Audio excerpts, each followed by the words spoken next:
Hello friend, পশ্চিমবঙ্গের যে government aided এবং স্পন্সর্ড স্কুলগুলো আছে সেই স্কুলগুলোতে শিক্ষক শিক্ষিকাদের উইদাউট লেট প্রেজেন্ট টাইম 10:40 শেষ।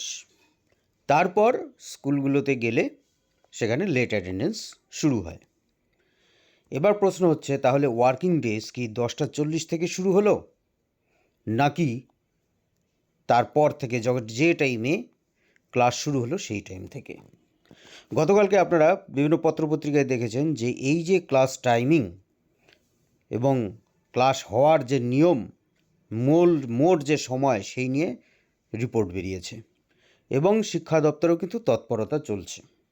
তারপর বিভিন্ন ক্ষেত্রে বিভিন্ন রিপোর্ট উঠে এলো, বিভিন্ন চ্যানেলগুলোতে বিভিন্ন ধরনের খবর পরিবেশন করতে লাগলো।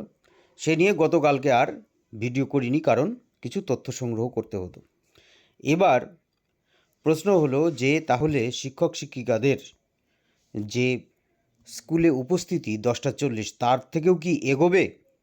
এ নিয়ে কিন্তু বর্তমানে প্রশ্ন উঠতে শুরু করলো, কারণ একটি কমিটি তৈরি হয়েছিল, সেই কমিটি কিন্তু রিপোর্ট পেশ করেছে। কেন এই প্রশ্ন উঠল?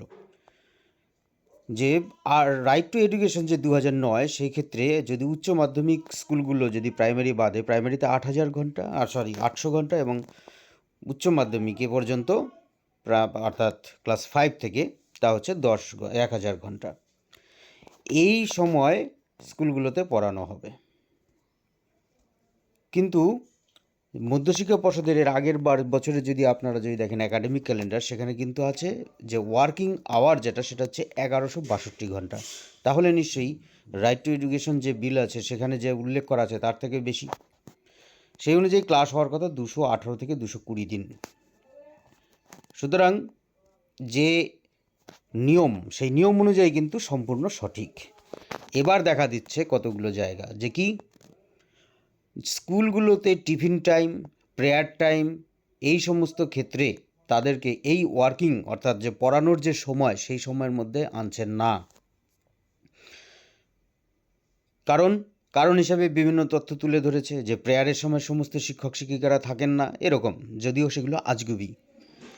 কিন্তু যদি স্টুডেন্টরা যে টিফিন টাইম এবং স্কুলগুলোতে কো কারিকুলার অ্যাক্টিভিটিস টাইম, এই সমস্ত বিষয়গুলো যদি সেখানে না থাকে, তাহলে অবশ্যই কিন্তু এই সময়টি কিন্তু অর্থাৎ যে 1000 ঘন্টা পূরণ করার কথা তা কিন্তু হচ্ছে না।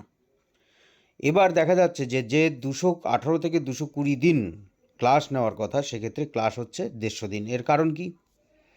এর কারণ পরীক্ষা আছে, মাধ্যমিক উচ্চ মাধ্যমিক পরীক্ষা, সঙ্গে যে ছুটি, সেই ছুটির ক্ষেত্রে ছুটির লিস্টেড হলিডে 65, কিন্তু ছুটি কিন্তু 65-এর বেশি হচ্ছে। এর কারণ আপনারা বেশ কয়েক বছর ধরে লক্ষ্য করতে পারছেন যে গরমের ছুটি, সেই গরমের ছুটিতে যে লিস্টেড হলিডে থাকে তাতে 2 সপ্তাহ থাকে, কিন্তু গরমের ছুটি কিন্তু 1.5 মাস এমনকি 2 মাস পর্যন্ত হয়ে যাচ্ছে।